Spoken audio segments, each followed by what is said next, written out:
Now, I don't often usually urge people to share videos, but I would urge you to share some of the things going on in this video because it does actually allow you to keep yourself prepared for what is to come. And a lot of the things that I did find out while researching this video wasn't stuff that I did even think about that often before. So let's take a look at some of the things you need to watch out for in 2024. So one of the most important things that you need to watch out for is, of course, the disinformation campaigns in the US 2024 election.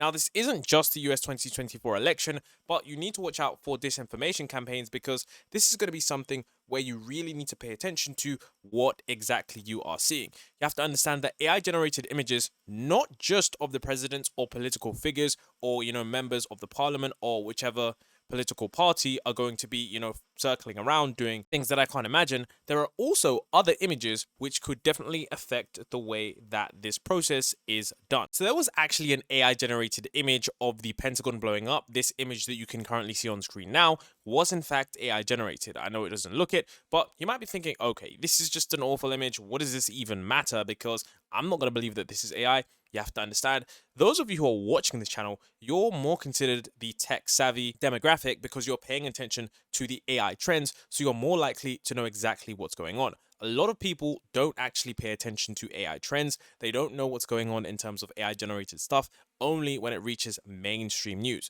So if an image like this, which was generated in a couple of seconds on like Midjourney or something, it was literally able to drop the stock market, the US stock market, by a couple of points. Now, this was earlier this year, and you can imagine what kinds of other things are going to be happening on later on in 2024 in terms of the kinds of images that we are going to be seeing. Now, the problem is not that we can't tell that certain images are AI generated. The problem is from the fact that by the time you realize it is AI generated, the damage might already be done. So this is a problem with this image, okay? By the time this image had circulated, the person who wanted to perhaps short the stock market and exercise, whatever position, whatever put option it was to make money from the stock market going down, they probably already executed that position. And then, of course, by the time the news gets out, the damage is already done. And you have to understand the 2024 election is coming up, and it is going to be a real power struggle for both sides to, sort of decipher and figure out exactly what is AI generated and what isn't AI generated, because media is one of the largest things that people can use to influence you in terms of your vote and what you think. So this is something that even if you are tech savvy, you do need to double check what you see. In addition, the problem is that AI lowers the bar for disinformation. So right now, there's going to be tons and tons of stuff. And even someone who considers them to be pretty tech savvy and someone who can, see exactly what a fake post is, there have been a lot of times with AI generated stuff that even myself has been fooled. So you have to really pay attention to that political data, because even though, even if you don't watch politics, a lot of the stuff can influence you in terms of the choices that you might make, depending on what you do see about social media. And I'm going to get into some crazy statistics later on in the video that you honestly just won't believe. So essentially what it says here, the potential of harms on AI on elections can read like a greatest hits of concerns from the past decades of election interference. Social media bots that pretend to be real voters, manipulated videos or images, and even deceptive robocalls are easy to produce and harder to detect with the help of AI tools. And this is crazy, guys, because I want to show you guys something after looking at a lot of research. And you have to understand as well is that other countries might want to mess with your elections. I'm not someone who's too into politics, but I know that sometimes countries do mess with other countries' politics and their elections. And depending on what their motives are, this could have adverse effects, which means it's important for you to stay guarded and to be like, okay, if I do see something, if there is a certain claim running around on social media, I will make sure that I do a check to see if it is AI generated before just running off or making a rash decision based on that. So this is one thing that I didn't even know, but when I was researching this video, I found it to be absolutely, pretty shocking. So it says AI technology may also intensify voter suppression campaigns to target marginalized communities. And this is the point here, okay? It says two far-right activists admitted last year to making more than 67,000 robocalls targeting black voters in the Midwest with election misinformation, okay? And experts warn, as Winters note, that AI could hypothetically be used to replicate such a campaign on a greater scale with more personalized information. And this is really insane, because what you have to think about here is that this is just two people in a room somewhere that wanted to, just spam a bunch of calls to get them misinformed about the upcoming election. That is absolutely incredible, because it's only 2 people that were able to do this. So what do you think happens if a country dedicates a small section of their military or a small section of their, resources to doing this to another country? Like, this is where you have to really realize that what you see online might not be real. Like, everything that you see online now is not always to be taken at face value, because the problem is that how we use social media is that we'll scroll down on Twitter, we'll see something and scroll past it, and then, like a week later or 2 weeks later, we'll figure out that, oh, that was actually fake. So always make sure that you do, like, if there's an important piece of information, or even if you receive a calls nowadays, you always have to double check that that is going to be real. And later on, we're going to talk about some interesting stuff with calls and how you can actually protect yourself with that. So it also says here that during the 2016 and 2020 election, Trump's campaign leaned heavily on memes and videos made by his supporters, including deceptively edited videos that made it seem like Biden was slurring his words or saying that he shouldn't be president. The AI version of that strategy is creeping in, election observers warn, with Trump sharing a deepfake video of the host telling his viewers that his just was Trump ripping us a new redacted on CNN's live presidential town hall. So the point here is that, even with AI voices, it's pretty insane. Now, if you haven't heard how good AI voices are, in this video, I will include a small segment to show you what literally I was able to do with 11 Labs in just like literally 10 seconds of Joe Biden speaking and Donald Trump speaking. So make sure you watch that. And after hearing that, you can likely see exactly why it is so easy to get disinformation. I mean, if that's what I can do. Hello there. This is Donald Trump giving an exclusive interview on the TheAIGRID YouTube channel. Hello there, this is Joe Biden giving an exclusive interview on the TheAIGRID YouTube channel. This voice is, of course, AI generated, so be careful out there. I mean, if that's what I can do with 11 Labs and 5 minutes of free time, can you imagine what people who have serious resources dedicated to doing this in the entire election are going to be able to do? Now, of course, you can see right here that generating these images are way too easy. This is the French president. This is, of course, Donald Trump. And this is Joe Biden, the US president. So, of course, initially you're going to be like, okay, these images are AI generated, but a lot of the times the problem is like I said before, how people use social media is they use it at face value, which means that a lot of the times if people see stuff like this, they're not going to double check and be like, is that real? They might be like, oh, I don't know if that's real, because of course some people do know about AI generated images, but sometimes when stuff does look real, people just think wow, and just keep scrolling on, because in this TikTok era, in this social media moves quickly era, a lot of people aren't double checking and fact checking everything, not going to the comments.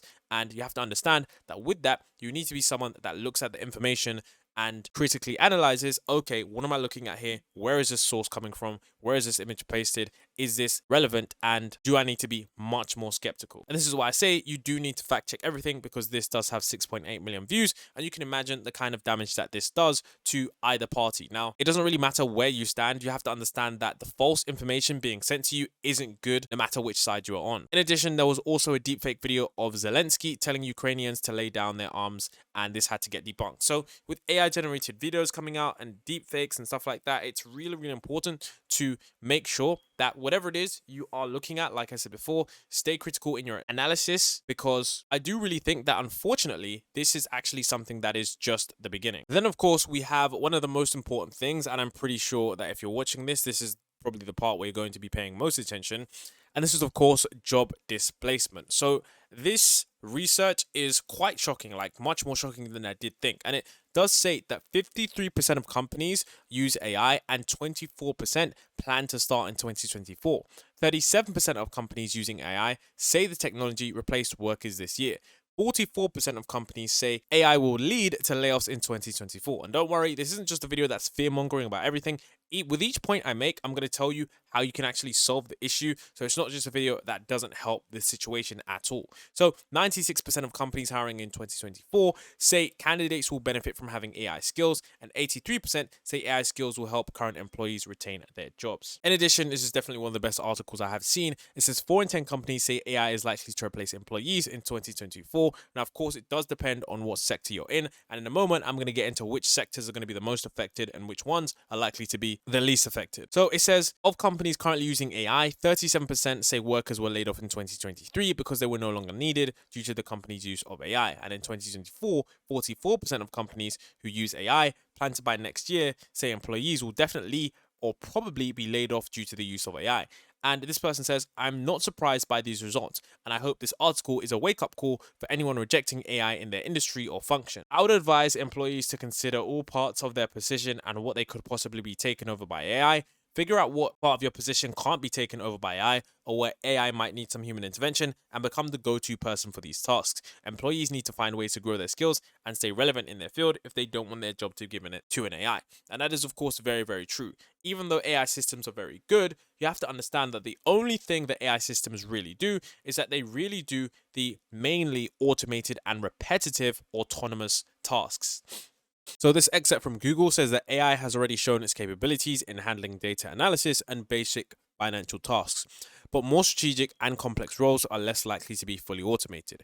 AI's capabilities in data analysis and basic financial tasks could lead to job losses in roles that involve repetitive and routine tasks. So essentially, all they're saying here is that if a task in your workplace is extremely routine and is data driven and is quite strategic, those ones are more likely to be automated. But of course, the strategic ones and the more complex ones are less likely to be automated because they do need some human oversight. It's mainly about tasks that are repetitive and routine.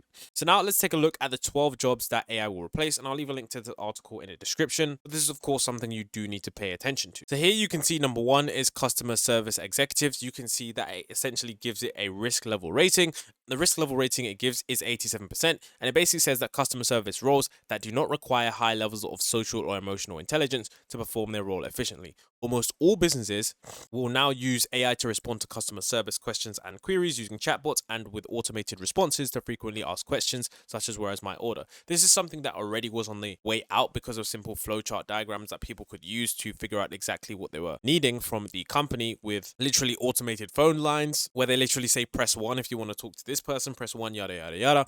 I am not surprised that this is something that is, of course, going to be going down. So if you do work in this industry, it is definitely something that is at quite a decent amount of risk in terms of AI taking that position. Then, of course, we have bookkeepers and accountants, and it says it's not uncommon for companies to use software for their bookkeeping practices, and the softwares do come at a cost, but it's much less costly to paying an employee's salary to do the same job. And this is something that I've noticed myself, because bookkeeping and accountancy is definitely something that is pretty hard to do, but at the same time, I've seen that AI can actually effectively calculate your taxes. This was actually one of the things that they demoed in the GPT-4 demo live stream, and they showed us that GPT-4 was very effective with vision at calculating exactly the taxes that you need to pay. And with recent tests that I've done in some private areas, I've seen that its accuracy was absolutely outstanding. So I do think that this is definitely going to be a sector that is, of course, affected. In addition, receptionists and information clerks, you can see that the risk level here is 85%. You've already may notice that when you call to book a venue, you're often welcomed with an automated voice message, and this is something that is pretty normal. Proofreaders and copy markers, manufacturing and pharmaceutical work. Of course, there's millions of jobs with machinery, and I'm going to show you some crazy examples in a moment that you didn't know about so that you can understand and plan your future correctly. Of course, we do have retail services, so there's always new automated services for self-checkouts.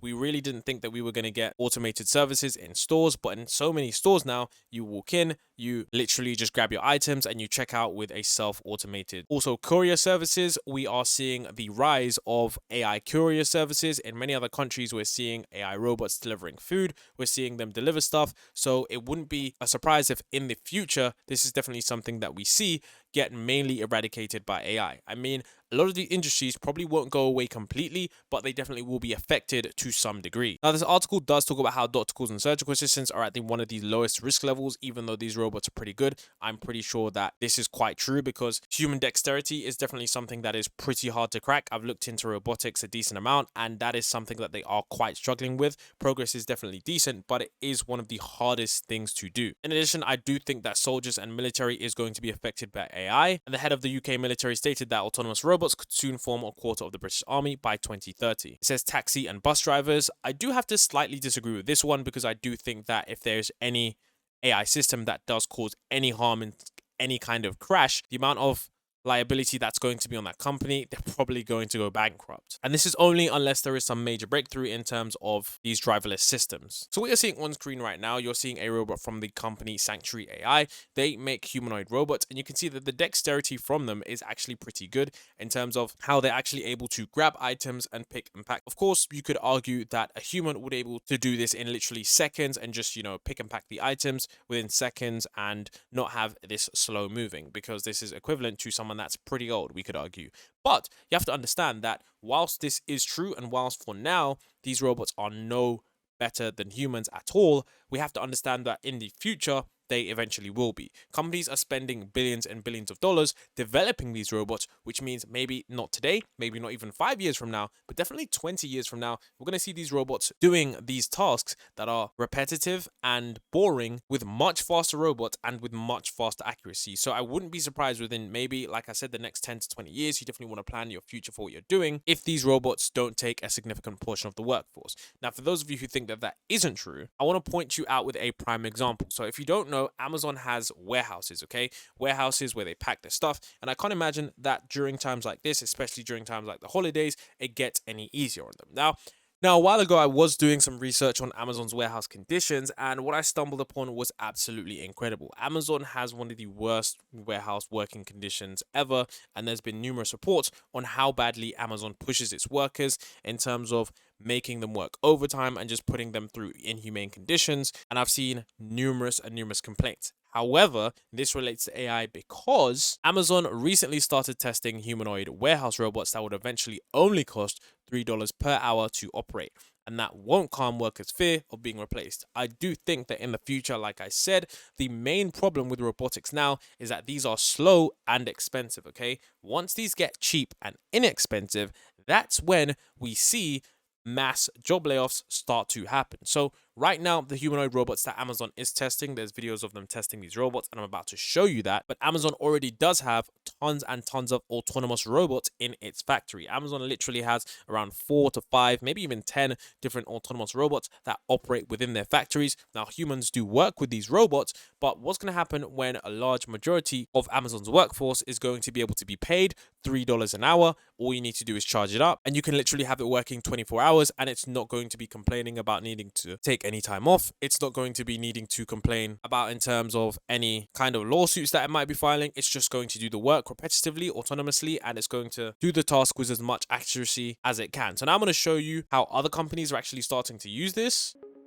At this facility outside of Atlanta, where GXO manages warehouse operations for the global women's wear brand Spanx, they are using Digit, a human-centric robot on logistics tasks. My name is Gary Greaves, General Manager here at the GXO Spanx facility.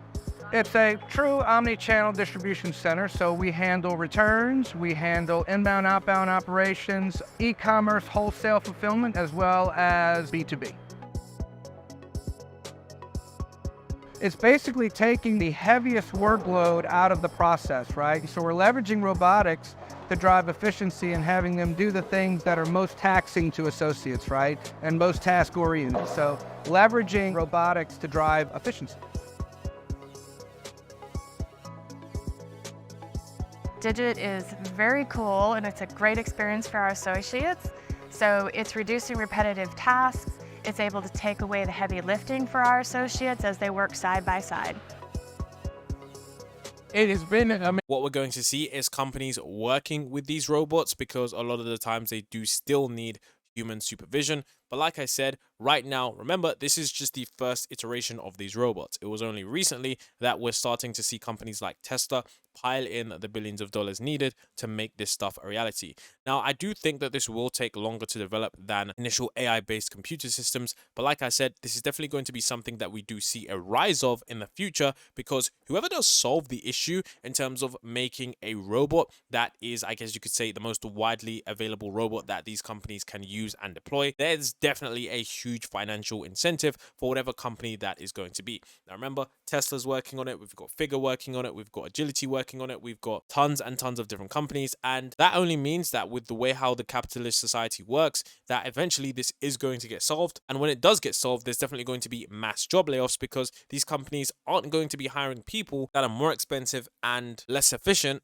than a robot that can literally work 24 hours a day. So yeah, this is another excerpt from the article. It says Amazon has been building up its robot fleet for years. It had 45,000 robots across 20 fulfillment centers back in 2017, Insider previously reported, and now it says it has 750,000 robots working collaboratively with our employees. In June 2021, the company introduced a fleet of 4 robots named after characters from Sesame Street and the Muppets, Bert, Ernie, Scooter, and Kermit. And a year later, Amazon introduced Proteus, a fully autonomous warehouse robot, which it said would operate alongside human employees. unlike its regular robots that only operate in a caged area away from human workers. And in November 2022, Amazon introduced Sparrow, a robot picking arm with suction cup hand that's meant for handling individual items in the warehouse inventory. So the reason that this is interesting is because this is the first time that Amazon's testing humanoid robots. Definitely in the future, warehouse workers is going to be something that is impacted. Now, something that you also need to do as well in order to protect yourself, not only from job loss, is of course you need to protect yourself from fraud.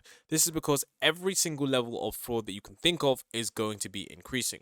The problem with AI technology is that it lowers the barrier to entry in terms of information and thus so fraud. Now, essentially, what we do have here is Fraud GPT. And as many of you do know, there might be Med GPT for medical stuff.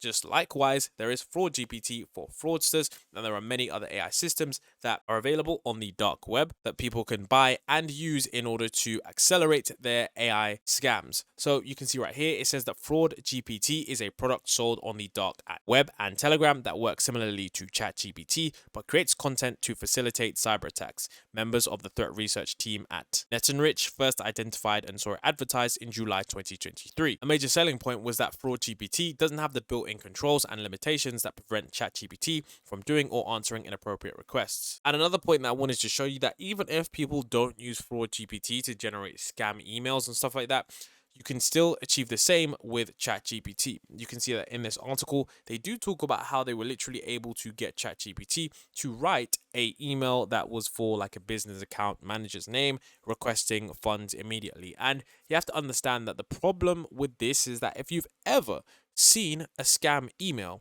you'll know that 90% of the time, the main issue with these scams emails that we do see in our inboxes is that they're written so poorly that you can easily tell what's wrong with the email. Many times, what gives it away is the lack of spelling, the lack of coherence, just something that we just know isn't right. But the problem is if you can use a system like ChatGPT to write this and to scale it, whether it be Fraud GPT, Worm GPT, I mean, you're going to have a serious problem, which means you're going to have to upgrade those AI systems that sort of filter out which emails are scams and which aren't. And how's it going to do that if those emails are going to be AI generated? In addition, the article goes on to state that, it can create super realistic phishing text. And if you don't know what phishing text is, a phishing text, which you should watch out for, is essentially a text that pretends to be from your bank, or an email that pretends to be from your bank or a secure website that you need, and it phishes you for your sensitive data. So what it might be, you might see an email that appears to be from your bank, and they might ask for your bank details to just sort of verify stuff. But then when you verify stuff, you're not really verifying it, you're actually giving them the information. So that is something that you do need to look at. So if you ever receive an email, if you ever receive a random call, if you ever receive a text message, make sure that on that link, before you even click that link, that you look at it, you double check that the link is secure. You also double check that the link is actually the official website, because if you don't, you are going to be in a situation when you do give away that information to these attackers. Now, something that I would advise you all to do, and that is to get a code word. So essentially, the reason you need a code word is because what they're doing now is they are cloning people's voices. Now, luckily for me, for some reason, I've tried to clone my voice many times and it honestly just doesn't work. The accent I don't know what the problem is. I think the intonations and just the way I speak is just so inconsistent that the AI model can't do it, but it does do it well for other people. So what you need to do is you need to get a code word. Now, you might be thinking, why do I need a code word? What does that even mean? Think about it like this, okay? Let's say, for example, you have a brother, okay? And your brother calls you and he says, please transfer me $2,000. I'm stuck in this place and I need it right now. You might go ahead and you might transfer him the $2,000. The problem is, it wasn't actually your brother. It was a scammer in a basement somewhere using his voice to scam you out of that money. And instead of sending it to him, you sent it to your brother's quote unquote new account, which was in fact the scammer. The way how you deal with this is you have a code word. So of course, you call up your family members and you say, look, our code word is going to be book. It's going to be 28 tree. It's going to be whatever it is, whatever random, thing you think about. You need a code word, because if you ask your family member for something and they don't ask for that code word, then essentially you need to make sure that you hang up the call straight away. And I would argue that if someone does call you from a number that you don't know, don't say anything, because the problem is that if they call you and then you start talking, they can use those few seconds of you saying hello to convert that into whatever software that they're using and then clone your voice and then call other people with your speech inflections and with your actual accent. So make sure that you do have a code word. I do have a code word so that anytime if anyone calls me, I know that instantly if it's going to be a scam call or not. And I would say it's always better to be safe than sorry, because trust me when I say it's always, that would never happen to me until it does.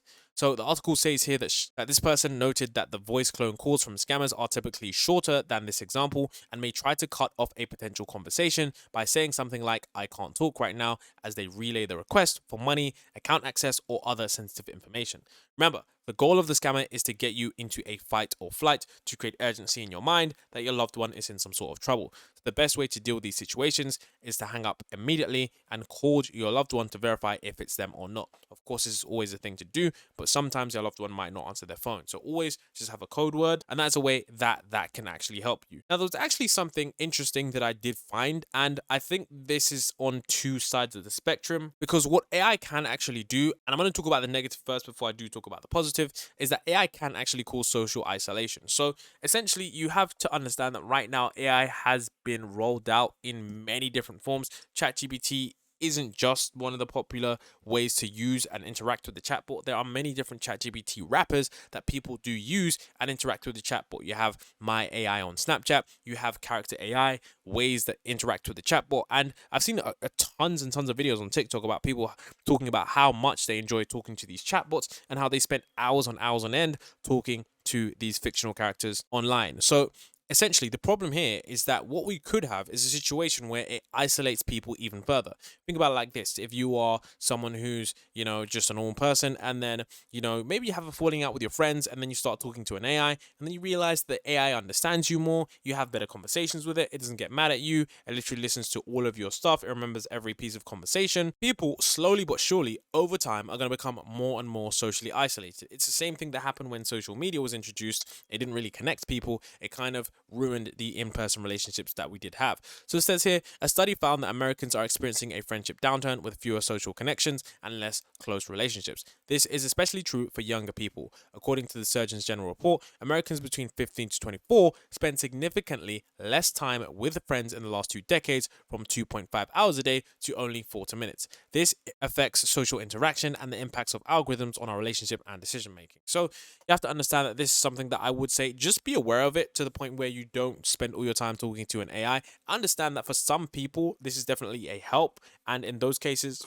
I do think that it is completely okay, but I'm talking about a healthy relationship in AI. The cases where I'm talking about where it is okay to use AI if you are socially isolated is in examples where a person is just extremely lonely and they don't have absolutely anyone to talk to. I think in that aspect, AI actually does more good than bad. But at the same time, for those of you who might not be realizing it, you might realize over time that you might be spending more time talking to an AI than you do talking to real people. And talking to real people and having real relationships is definitely something that actually can improve your health quite a lot. So this is why I say this is definitely something to watch out for, because the problem is that these AI systems are only going to get more better. They're only going to get more personalized. And it was even earlier today that Pi announced all of their voice features. So not only do you no longer have to chat to a chatbot, you can literally speak to it like it's a phone call, and it's definitely going to help you out a lot. But at the same time, sometimes you need to just have those calls with your friends and make sure you're having those social connections. So one of the quotes that was actually really good, it says that there aren't enough therapists, counselors, and care providers in the United States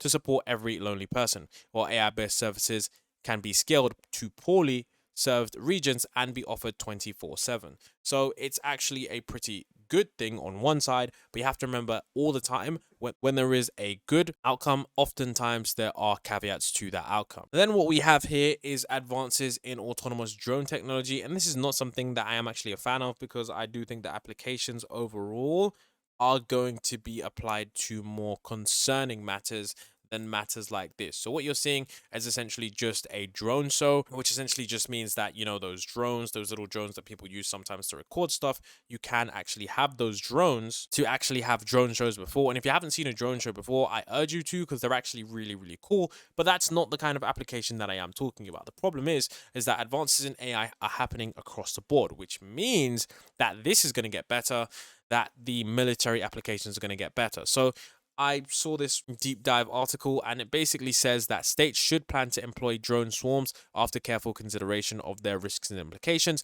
Some literature acknowledges the conceptual application of drone swarms in certain strategic military contexts. For example, one strategy expert theorizes that armed, fully autonomous drone swarms, a subset of drone swarms, could be considered a weapon of mass destruction. And a US Army war game applied methodology to demonstrate how drone swarm weapons might provide operational advantages in parallel attack. So essentially, you have to understand here that this is something that is pretty dangerous. I mean, we could be seeing the next evolution of warfare. We did talk about recently in the other video where they've recently developed some crazy AI interceptor drone, which is fast, it's autonomous, you can just deploy a swarm of them. And the thing is, like I said before, the problem is with this kind of stuff is that we're not always in the loop with this stuff. If the government is developing some key insane drone swarm, they're not going to be telling us about that because it doesn't make sense to. Number one, they don't want their competitors to figure it out. And number two, they're not going to try and scare the public at all because they know they'll be in the streets rioting. So the problem is as well is that it's not even, for example, the US government's fault or the UK or whatever country you're in's fault. The problem is that if someone else might do it, then you have to do it, because if you don't do it, then you're going to be at a disadvantage. So it's a lose-lose game for everyone, but this is definitely something that I'm sure they are developing somewhere. So I wouldn't be surprised if autonomous drones are going to be even worse. We did know that in the Ukraine war that, I'm sure that there were videos being used, and we can see that this is literally only going to get better. Now, there was also a clip from Elon Musk where he actually does talk about this. You could make a swarm of assassin drones for very little money by just taking the Face ID chip that's used in cell phones and having a small explosive charge and a standard drone, and have them just do a grid sweep of the building until they find the person they're looking for, ram into them and explode. You can do that right now. No new technology is needed right now. Probably a bigger risk than being hunted down by a drone is that AI would be used to make incredibly effective propaganda that would not seem like propaganda. So these are deep fakes. Yeah, influence the direction of society, influence elections. So yeah, this is definitely something that is a problem. Now, I did actually struggle to find the original clip, but essentially what he's saying is that this technology, you can literally make a drone swarm with basic technology. And the problem is that everyone can go on Amazon, they can buy a drone, it's legal. And of course, with the technology, there's a lot of open source stuff now. And with that, which is good because of course it means that everyone can use it, a few bad actors could ruin that for the rest of us. Now, this is going to be the part of the video that I want you guys to pay attention to most, because I do believe that this is something that will affect us in next year, if not probably tomorrow. I mean, any day. And I really hope that this doesn't affect anyone, but I know that right now you need to be very careful with what you post online. The problem is that these AI systems that we're developing are really, really smart. And because they're really, really smart, because they're trained on a lot of data, the problem is that when they do see a piece of data, they're going to be really good at identifying that piece of data. So for example, and this is just the beginning, AI can guess where Reddit users live and how much they earn. So it says here that large language models like GPT-4 can identify a person's age, location, gender, and income with up to 85% accuracy simply by analyzing their posts on social media. This means that we need to be very, very careful about what we post online, because I can guarantee you out there, someone's probably developing a system where they can literally put in a username and it uses AI to scan images, probably scan their Reddit post, and then sort of quantify who they are. He'll give you like a pie chart on what they post about, their kind of mood, their kind of emotions, and then how best to, trigger that person. I wouldn't be surprised if there is someone developing that right now, because if they were able to get this up to 85% accuracy, imagine where we're going to be in a year, or a model that's specific just for that. So that is something that we really, really need to be very careful about, because with AI systems that are really good, someone could literally take your face, they could literally take your voice, they could literally figure out who you are, and that's all with the help of these AI systems. So really, really make sure that you are very careful about what you post online, very careful about what you post with your loved ones. Ideally, if you are someone that is concerned about this, definitely just make sure that your account is private and that you only share stuff like that with like maybe your family and maybe that people that you actually know. Definitely go through your followers and go and see who's really looking at your stuff, because a lot of the times we do have situations where there are really, really, really strange people that are looking at your stuff online. And this is a video here that goes into this. And I think you all should watch this video because it's absolutely crazy. And the thing is, I can't play clips from that video because it's a little bit disturbing, but it's definitely one of the videos of the year that you should watch regarding AI stuff, because this is probably the one that's going to affect most common people most. even if they don't realize it. Then, of course, we have something that's pretty interesting, and this is decreased autonomy. So this is something that has actually happened to me, not a lot, but just enough to the fact that I've noticed it. And essentially, this means that AI is good, but don't be overly reliant on it. And what this means is that a lot of the times, since there's technology that we think, oh my God, this is so amazing, it's so much better than me, we immediately rely on it. And then we essentially lose our base skill in terms of critical thinking. So for example, you might be thinking, okay, I've got a new marketing campaign to come up with. What I'm going to do, I'm going to use ChatGPT to generate these ideas. And if ChatGPT doesn't generate these ideas, then I guess I'm out of luck. But the problem with that is that you lose your critical thinking skills and you lose that brain power. If you aren't constantly figuring out ways to make yourself smarter, constantly, testing your brain, mental exercises, you're going to lose that, guys. And of course, it's great to combine that with AI, but you have to understand really, really not to just be like a really lazy person in terms of using an AI system, because although AI systems are good, they are even better with a person that can think critically to prompt them.